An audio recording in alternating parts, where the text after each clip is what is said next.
pastikan istri Anda atau pasangan Anda tidak menonton lagi. Jadi kalau nanti Anda nonton rekamannya podcast ini, stop di sini.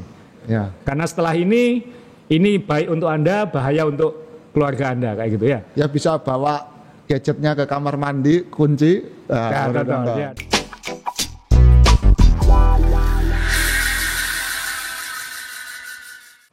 Om Rey, ini seneng episode ini pindah lokasi lagi dan lokasinya ada makanannya sekarang. Kalau sebelumnya harus menyelinapkan makanan, sekarang sudah tersedia karena kita sekarang ada di Wednesday Cafe di Surabaya Town Square yang sudah kembali buka setelah masa-masa PSBB dan lain-lain. Kenapa nunggu buka? Karena harus investasi dan memasang alat-alat perlu waktu ya. Perlu waktu. Jadi ini supaya prosedur protokol di kafe ini juga kita maksimalkan. Jadi ada UV light kalau malam, kemudian kasir-kasirnya semua ada sterilizernya untuk uang dan lain-lain. Jadi untuk memastikan yang makan ke sini atau yang ngopi di sini nikmat dan aman. Sudah banyak yang nanya soalnya kapan buka, karena kan yang sepedaan suka ke sini. Jadi ya syukur alhamdulillah ini sudah buka lagi, kita bisa nongkrong di sini, bisa syuting di sini, sepeda boleh dibawa masuk buat yang ingin datang. Ada makanannya. Ya namanya kafe ada makanannya kan. Ya maksudnya syuting ini biasanya kan kering. Nah itu nanti juga kalau misalnya pengen mengajak keluarga ke sini bisa istri dan anaknya atau istrinya atau terserah keluarganya siapa diajak ke sini dikasih makanan, Anda bisa ke sebelah. Soalnya di sebelah ada bisa belanja sub jersey, bisa ke Johnny Ray Cycling, lihat aparel-aparelnya Om Johnny Ray yang lucu-lucu, sama ada Wednesday Bike juga di situ, sama aksesori sepeda. Keluarganya di sini aja. Keluarganya di sini aja, jangan tahu. Karena tema kita hari ini ada kaitannya dengan keluarga, sepeda dan keluarga. Jadi tolong dijelaskan Om Ray. Ya, judul tema pada hari ini adalah supaya istri tidak menghalangi goes kita. Jadi ini tips aman untuk koleksi bersepeda dan sepedaan pada umumnya. Kenapa kita ngangkat tema ini? Karena semakin banyaknya orang bersepeda di masa sekarang ini pasti ingin mempunyai lebih dari satu sepeda. Nah, kalau sudah punya lebih dari satu sepeda, biasanya itu selain budget itu adalah izin. Nah, izin dari istri dan anak ini kelihatannya semakin nambah kan, semakin lama itu izin itu semakin sulit didapat karena perhatian dari ini biasanya laki-laki ya, perhatian dari suami itu beralih dari istri dan anak ke sepeda. Jadi seringkali yang diperhatikan itu sepedanya, yang dilapi itu sepedanya, yang dimandiin itu sepedanya. Kadang-kadang kalau keluar kota yang diajak di kamar ya sepedanya. Jadi ini memang sepeda ini musuh para istri mungkin ya gitu. Tapi ya nanti kita jelaskan di bawah bagaimana paling tidak usaha kita untuk bisa membuat ini smooth ya, membuat ini lancar gitu, bagaimana gitu. Tapi itu kan memang kisah nyata ya, kalau pergi sepedanya itu kan nggak boleh hilang dari penglihatan kan kayak gitu. Misalnya kalau event, jangankan pergi, parkir aja kalau bisa dilihat kan gitu ya, dilihat gini terus mana gitu. Kan mana sepedanya gitu. Mungkin diminggirkan tukang parkirnya sedikit aja sudah nggak ada gitu. Keluar gitu ya. Misalnya istrinya duduk di sebelahnya gini. Loh, istrimu mana? Nggak tahu. Sana mungkin gitu ya. Loh, kok lama nggak kembali? Nggak apa-apa, biar aja. Nanti juga kembali kan gitu ya. Tapi kalau sepedanya diminggirkan, bingung gitu, dicari.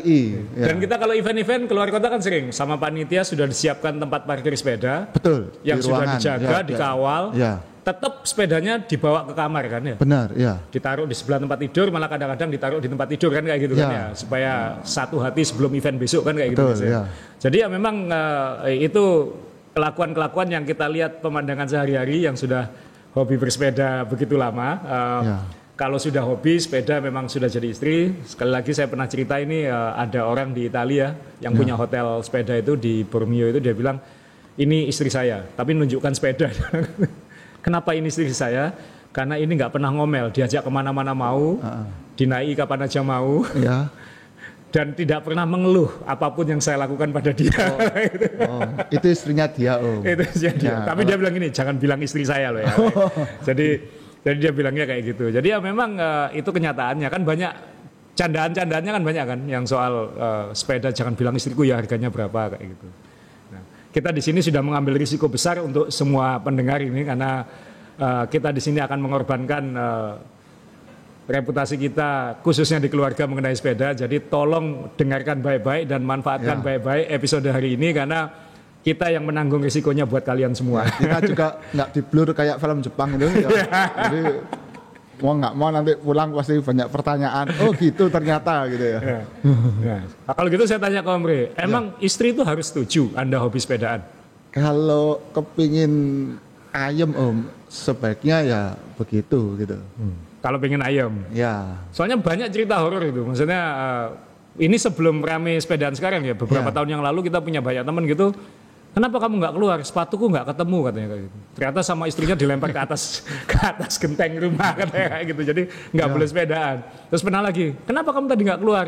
Banku tiba-tiba sobek panjang sekali katanya. Ternyata mungkin dipisah sama istrinya atau apa kan kita nggak tahu kayak gitu. Jadi banyak cerita-cerita horor kayak gitu gitu. Padahal itu menurut Anda sebaiknya dibiarkan atau bagaimana? Dijelaskan. Dijelaskannya gimana? Dijelaskan. Jadi kenapa kita bersepeda, ya kan? Kan pasti keluar sanggahan. Misalnya terlalu banyak makan waktu atau terlalu banyak budget yang dipakai untuk di sepeda ini. Nah, ini di sini kan kita bisa memilah satu-satu dan menjelaskan. Paling enggak dari manfaatnya bersepeda ini apa dulu gitu. Nah, kalau manfaatnya ini bisa dirasakan pihak yang di rumah itu dengan signifikan, saya rasa ya melarangnya itu lama-lama makin kendor. Jadi kalau tidak bersepeda, benefit di rumah berkurang. Nah, jadi ya sudahlah bersepeda aja gitu. Main logika kan ya? Iya gitu. Jadi kalau imbang. menurut Om Ri, apa saja argumen yang bisa digunakan suami supaya keluarga itu memahami manfaatnya sepeda? Ya sebetulnya banyak. Contoh yang paling simpel untuk pandemi sekarang ini untuk mempertahankan kewarasan. Kok kewarasan, bukan kesehatan? Ya jadi ya kan salah satu kesehatan itu kan sehat pikiran ya.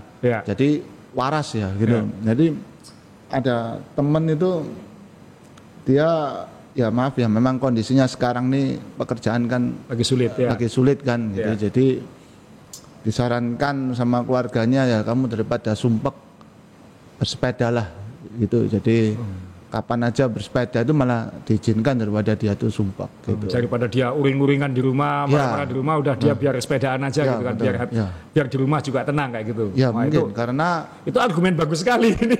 Loh, itu nyataan dan kan waktu PSBB itu ketika satu keluarga ini di rumah, itu kan KDRT itu meningkat, kekerasan dalam rumah tangga. Loh ini fakta mah ya. Kekerasan dalam rumah tangga ini meningkat karena hektik kan ya. Anaknya sekolah pakai online terus signalnya ndak ada, kok rame yang mau kerja work from home juga ndak bisa tenang kan. Ini pasti ribut. Walaupun kalau ndak keras ndak ada rumah tangga, tapi kekerasan dalam rumah tangga ini ndak boleh Mas, ada hukumnya kan ndak bisa gitu.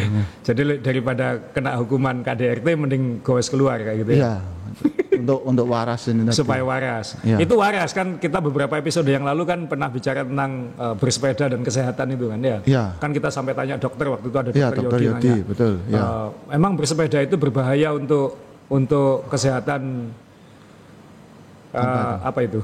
Kesehatan di sekitar selangkangan kita gitu kan. Dia bilang malah enggak, tambah jos katanya kayak gitu. Nah, ya ini kan sensitif kayak gini nih. Kita perlu, tapi buktinya sih sebagian besar bilangnya gitu. Gitu. Jadi karena ya gimana ya, biasa musuh sadel mungkin ya gitu. Jadi kemampuannya ini meningkat gitu loh.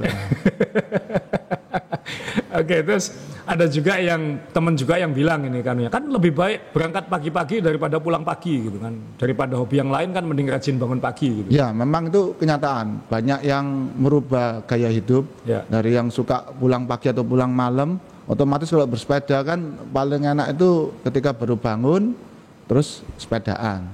Jadi enggak mungkin nunggu jam 9 baru sepedaan, temennya sudah pulang semua, dia baru bangun, baru mau naik sepeda kan sudah panas, sudah ramai jalanannya. Jadi akhirnya pelan-pelan juga ganti cara tidurnya itu lebih cepat, bangunnya lebih awal.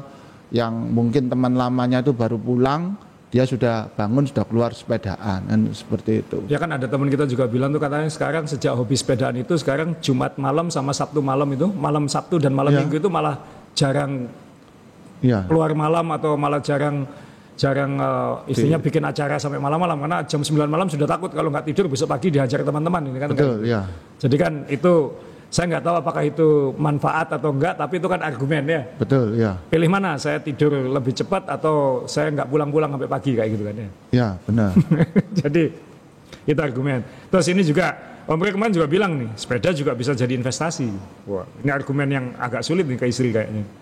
Ya, investasi itu untuk beberapa kan, contoh kalau sepeda road bike kan seperti Pegoret itu kan jelas Om ya. Kalau belinya dulu jual sekarang kan harganya naik. Dulu sebelum beliaunya yang membuat itu meninggal kan ya masih biasa. Sekarang ini kan walaupun ada penerusnya kan kalau bilang oh ini masih asli masternya yang bikin kan harganya lain dari yang sudah penerusnya ini. Jadi pasti yang beli dulu itu bila dijual sekarang itu sudah untung makai, untung majang, untung punya, dijual sekarang masih bisa laku. Ya, kemarin juga ada teman kita yang barusan beli Brompton Chapter 3 katanya kan kayak gitu. Terus belinya sudah mahal itu sebenarnya kan ya. Tapi ternyata nggak sampai 3 bulan dijual hampir 2 kali lipat ya.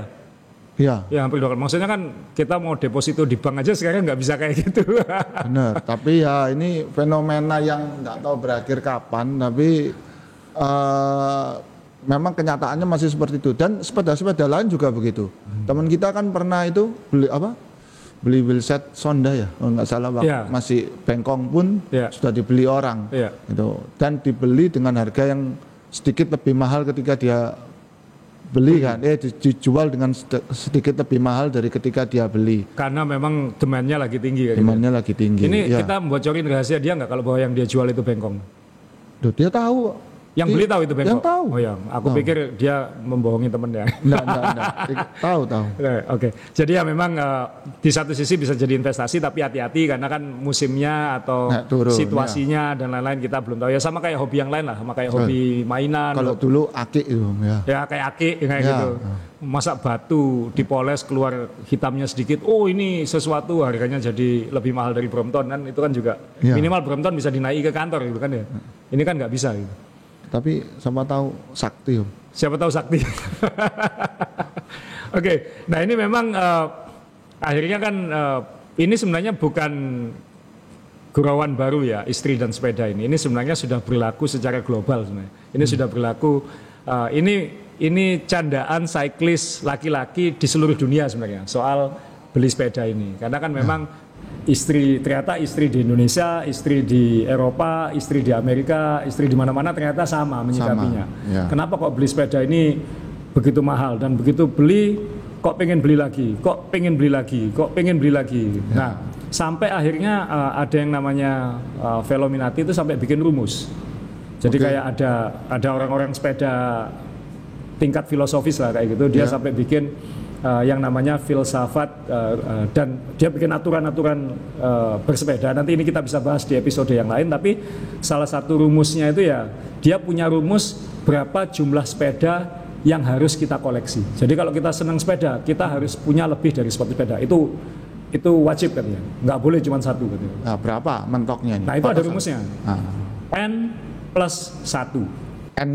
N-nya adalah jumlah yang Anda miliki sekarang. Plus 1 itu konstanta yang tetap bisa ditambahkan. Jadi kalau N plus 1 kita punya 1 tambah 1 2. Kita punya sekarang berapa? 2 plus 1 jadi 3. Kita punya 3 sekarang plus 1 jadi sekarang 4. Jadi memang N plus 1 itu aturannya, itu nggak boleh disangkal. Gitu. Sama kayak besok itu berarti. Kapan besok? Gitu besok. Kapan besok? Tapi memang pada akhirnya mereka bilang ya udahlah ini nanti ada limitnya gitu. Ini ada limitnya. Ada juga saya pernah lihat video di YouTube itu lucu sekali how to be a road biker itu sampai ya memang dia bilangnya sih 5 sih katanya. harus ada sepeda balap, harus ada sepeda MTB, harus ada sepeda hancur-hancuran yang kalau hujan, kalau situasi jelek pakai yang itu, lalu ada apa lagi. Jadi dia mencoba mengelompokkan dan munculnya 5 kira-kira kayak gitu. Tapi kalau menurut Velominati ya N+1 terus-terusan sampai limitnya akhirnya dia membuat limit itu. Limitnya adalah S-1. Oh, S-1 limitnya. Tahu S-nya apa? Nggak tahu. S adalah jumlah yang bisa mengakibatkan separation atau perpisahan. Oh, jadi pisah sama yang di rumah. Yang di rumah kayak gitu. Jadi kalau Anda mencapai angka itu dan itu mengakibatkan perceraian atau perpisahan, ya kurangi 1. Tapi saya ini agak repot Om. Kalau Om mengeluarkan rumus ini, saya takutnya yang pikirannya agak nyeleneh itu malah beli sepeda terus. Ya kan itu hak masing-masing sudah kalau kayak gitu. Tapi yang jelas ini kan kita berbicara untuk kebanyakan bahwa jumlah yang harus dimiliki adalah N+1. Batasnya S-1. S-nya itu berapa ya Anda yang tahu, kita kan nggak tahu kan kayak gitu. Kalau sudah tidur aja nggak bisa, di sini semua sepeda, ini dikurangi 1. Nah, tapi ada juga yang nyiasati. Gimana caranya supaya S-1-nya itu geser terus gitu. Jadi supaya S-nya ini tidak segera tercapai. Oh, molor. Nah ini kalau yang sekarang nonton sama istrinya, tolong istrinya suruh belikan makanan atau ngajari anaknya PR atau apa. Jadi tolong nemeni Zoom sekarang. Ya, nemeni Zoom atau apa yang lain. Pokoknya pokoknya mulai ini sudah spoiler warning buat dari Om Rey dan saya. Mulai detik ini pastikan istri Anda atau pasangan Anda tidak menonton lagi. Jadi kalau nanti Anda nonton rekamannya podcast ini, stop di sini. Karena setelah ini baik untuk Anda, bahaya untuk keluarga Anda kayak gitu ya. Ya bisa bawa gadgetnya ke kamar mandi, kunci. Dan pastikan nanti mungkin dipasang di child lock atau apa gitu supaya istrinya nggak bisa nonton ini kan kayak gitu ya. Jadi ini sudah di warning ya. Jadi jangan salahkan Om Rey dan saya kalau apa yang akan kita sampaikan ini membuka rahasia Anda kayak gitu ya. Jadi kalau di YouTube itu kalau nyekip, nah ini tolong jangan di skip. Tolong dan skip. Sekali lagi saat ini terakhir ya. Kita jalankan ya. Bagaimana caranya supaya N-nya itu terus bisa +1 sama S-nya ini geser terus tidak mencapai S-1 kan kayak gitu. Ini juga belajar dari beberapa teman sebenarnya. Benar, ya. Atau pengalaman pribadi.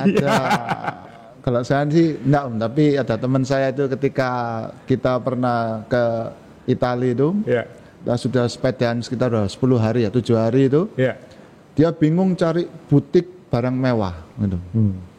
Dia enggak bingung apa-apa, dia bingung butik barang mewah. Kenapa? Ya, dia ingat titipan dari rumah. Tas ini, model ini, paling enggak model ini, tahun ini dan berapa gambar contoh itu dia sudah bawa di handphone. Kapan nih kita ke butik ini katanya? Kenapa? Ya ini pesennya supaya saya diizinkan itu. Ya ini titipannya katanya. Jadi titipannya ini bukan kerupuk Milan, bukan jajanan pizza, frozen, bukan. Ini yang dusnya gede-gede itu.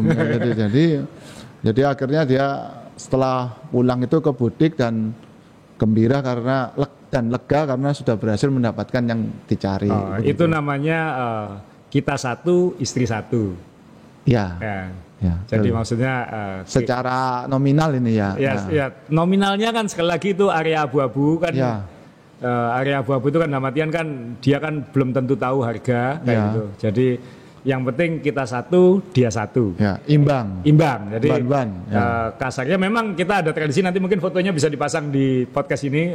Teman-teman kita semua ketika hari terakhir sebelum pulang ke Indonesia saat acara Goes di Italia, semua pegang bawaan karena semua bawa syarat pulang supaya ada visa terus kayak gitu. Jadi kalau enggak tidur teras.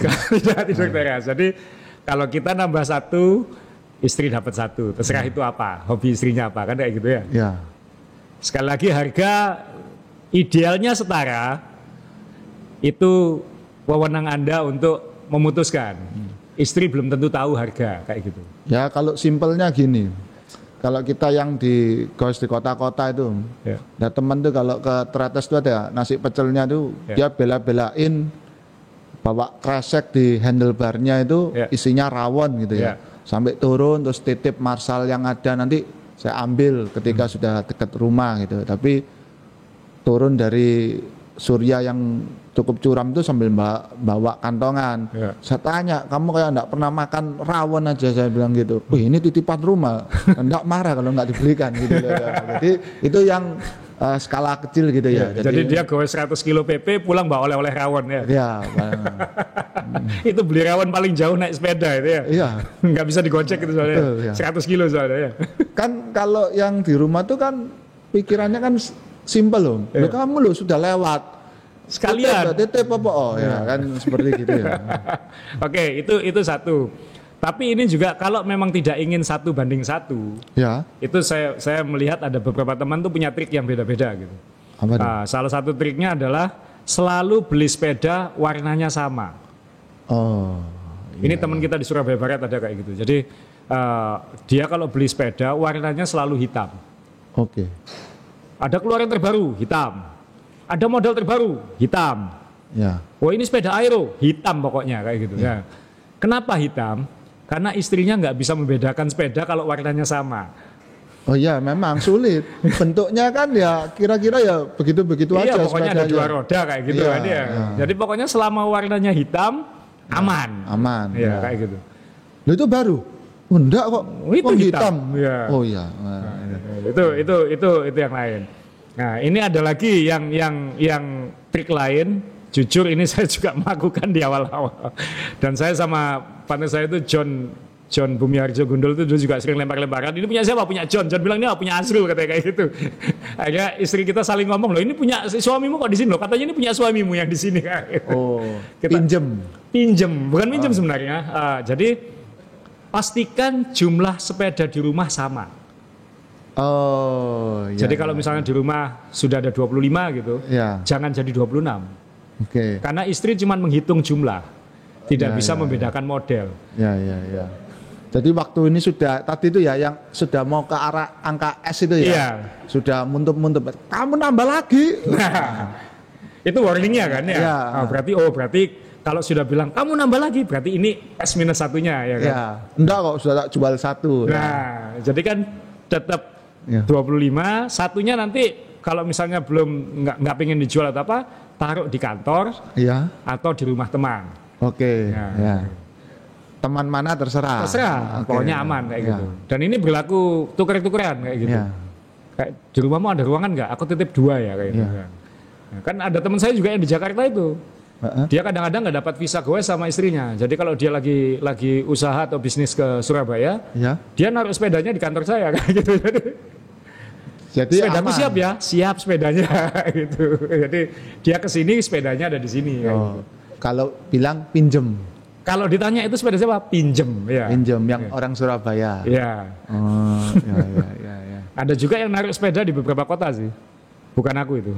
Aku suka melihat sepedaku soalnya. Kenapa? Habis ini sulit saya cari alasan. Jadi itu beberapa trik yang dilakukan beberapa. Tapi ya tentunya kalau misalnya pengen istrinya, kalau istrinya memang pengertian dan suka dan mendukung dan mungkin juga kita sering goes keluar kota ya ajak istrinya kan kayak gitu ya. Kan juga nggak apa-apa, misalnya goes ke Bali ya udah istri diajak, keluarga diajak, weekend mereka jalan-jalan atau apa kita goes, itu juga itu yang adil kayak gitu. Itu supaya visanya keluar. Nah, bagaimana kalau istrinya keras kepala, nggak pernah akan ngasih izin? Padahal suaminya tuh pengen banget sepedaan. Ini aku ada cerita juga dan saya harus mengutip sahabat saya anak Jakarta ini. Ini bukan omongan saya tapi omongan ini sering kita ulangi di sini. Waktu itu dia pernah nelpon saya pagi-pagi habis goes. Srul, ini ada kesempatan goes sama tim Sky di Amerika gitu. Waduh, menarik, eksklusif ini katanya. Ya, cuman 5 orang bisa ikut gitu. Cari siapa aja dari Indonesia yang mau ikut kayak gitu. Udah kita cari rekrut. Oh ada ini. Kan otomatis kita juga beli sepedanya kan supaya matching sama tim Sky kan. Betul, gitu. Jadi sudah pergi sepedanya baru kayak gitu.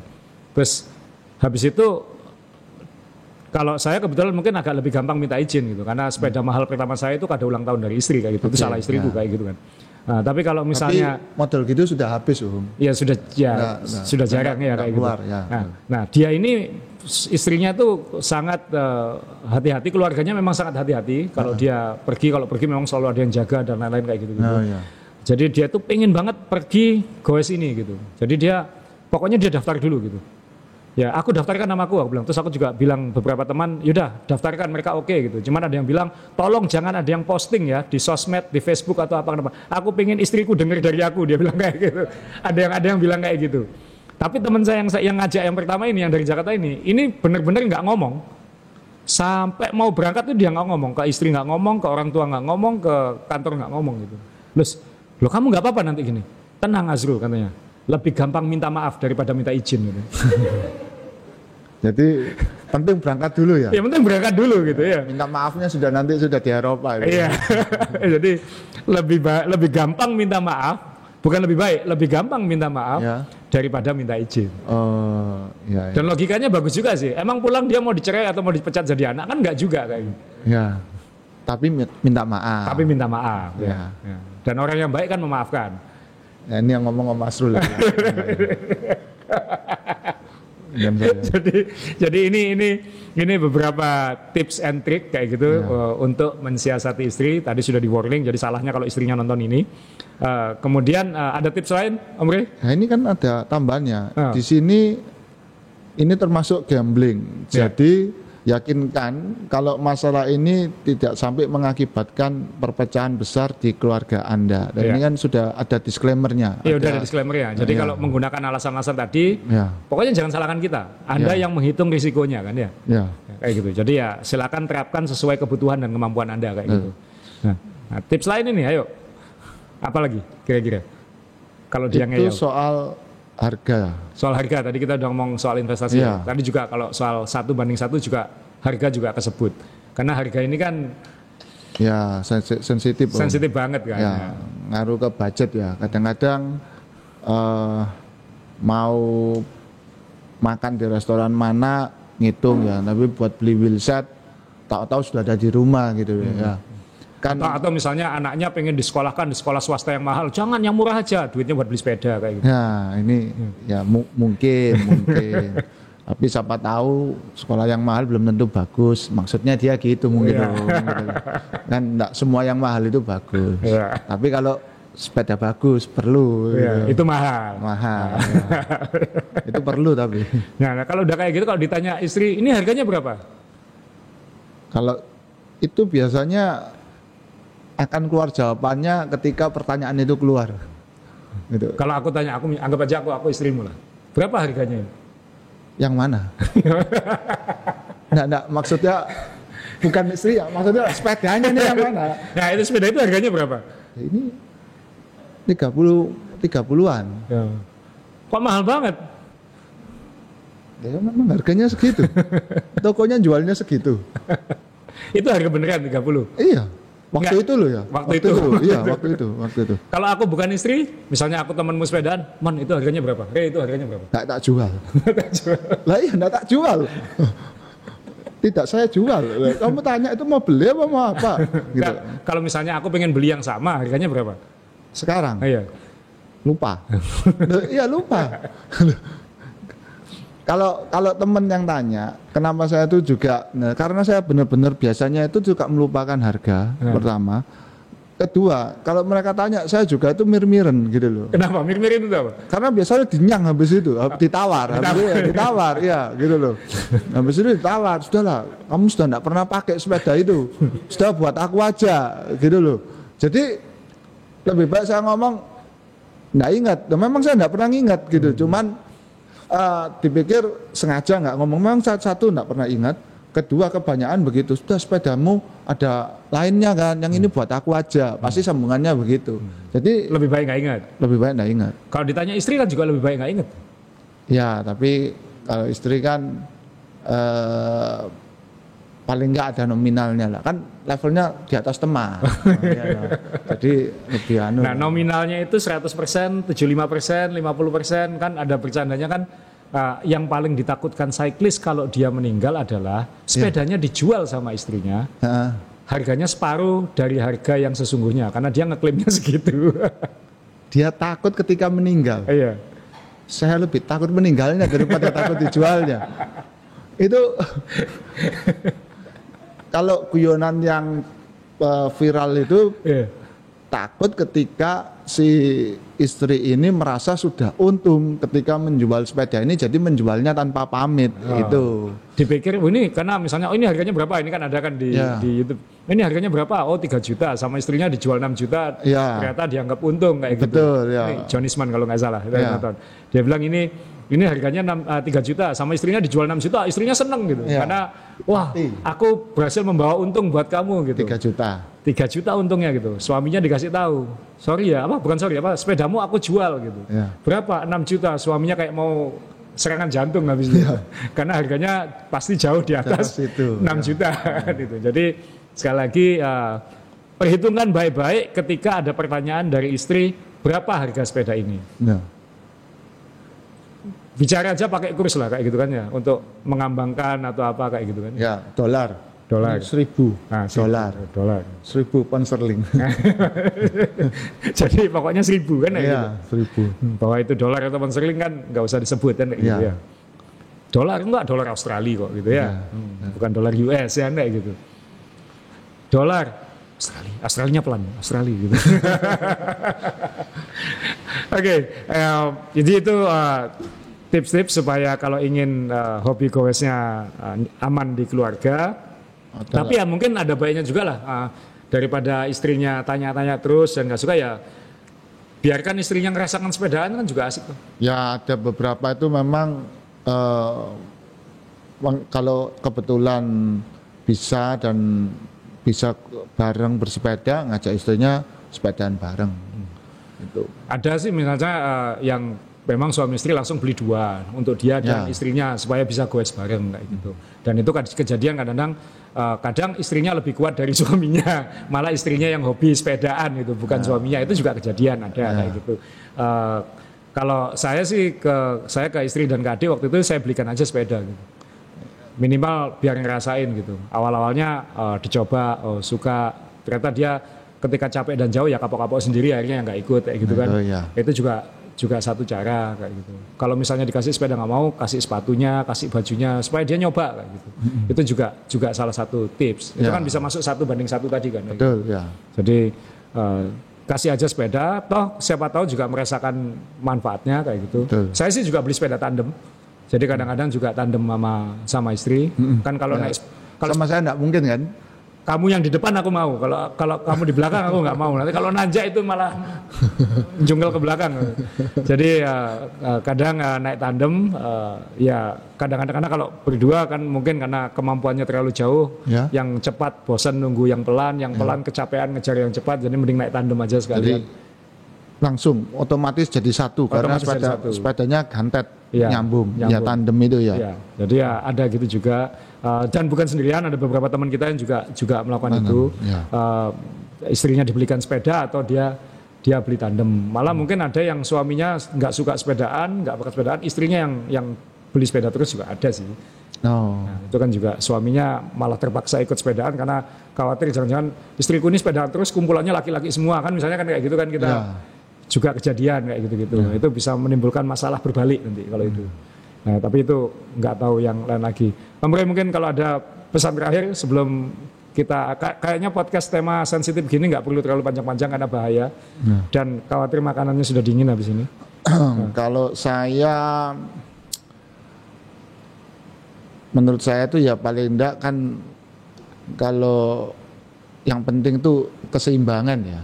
Waktu kita bersepeda di rumah dan bekerja itu paling enggak sudah masing-masing sudah disiapkan gitu. Jadi misalnya kalau kita ngomong waktu gitu, ketika pulang sepedaan, ini waktu zaman mall masih boleh buka, ya kan ada teman kita yang begitu pulang sepedaan wajib ke mall.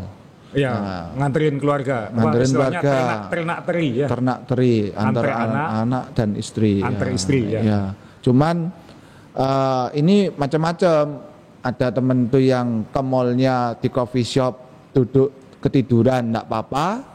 Ada yang mau enggak mau loh, kamu ngapain kalau ikut ke mall cuman tidur, ayo ikut gitu. Nah, kalau istrinya belanja dia yang bawain belanjaannya gitu, ada yang seperti gitu. Jadi ya ini tiap keluarga beda-beda gitu. Jadi sekali lagi jaga keseimbangan ya. Jaga keseimbangan. Ya, kan katanya ya. Einstein kan hidup itu seperti naik sepeda ya. Betul, ya. Jadi harus untuk terus jalan kita harus menjaga keseimbangan. Betul, kalau tidak jatuh. Jadi ya ini ya podcast episode yang ini ya mohon maaf buat yang membuka rahasia ke istri. Tapi ini harus kita sampaikan karena ya supaya lucu satu, dua supaya siapa tahu ini membuat lebih banyak lagi sepedanya lebih tenang karena dia tahu cara menjelaskan ke istri atau minimal cara menghibur istri kan kayak gitu kan ya. Jadi ya apapun itu solusi lah ya kan. Yang penting kan bisa goes kan kayak gitu. Betul. Nah, dan kita yakin ini pasti pendengar yang nonton ini pasti punya banyak cerita-cerita yang lebih seru atau lebih lucu. Ya.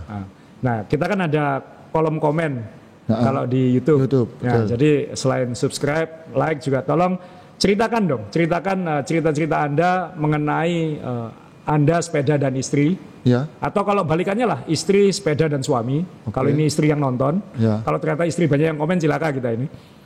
Tapi tolong ceritakan pengalaman keluarga Anda yang paling lucu dan seru. Dapat apa? Nanti kita beri hadiah sub jersey, nanti ngasih jersey Indonesia itu yang ada di sana itu kebetulan laris banget ya. Ya. Jadi nanti kan ini 17 Agustus kan habis ini. Jadi Agustusan. Jadi nanti ada sub jersey itu yang di belakangnya Om Rey, jersey Indonesia bulan Agustus. Nanti kita beri hadiah beberapa komen yang paling lucu. Nanti itu kita umumkan di episode selanjutnya ya. Oke. Jadi kita tunggu cerita-ceritanya. Semoga itu nanti cerita-cerita bisa menghibur, bermanfaat untuk semua orang gitu. Dan moga-moga Anda tadi benar-benar yang mengelabui istri, moga-moga istri Anda tidak menonton. Itu aja, terima kasih. Ya, saya mewakili para saklis semua minta maaf untuk pihak yang merasa dikibuli. Ya, ini tujuannya untuk kebaikan, untuk kesehatan. Apalagi sekarang olahraga yang sangat digandrungi itu sepeda karena banyak macam olahraga lain yang orang takut untuk melakukannya karena takut tertular pandemi ini. Jadi saya mewakili saklis-saklis sedunia itu meminta maaf agar tetap dapat izin dan semoga manfaat sepeda ini bisa dirasakan oleh istri dan keluarganya. Masih. Dia main aman. Oke, sampai ketemu di berikutnya.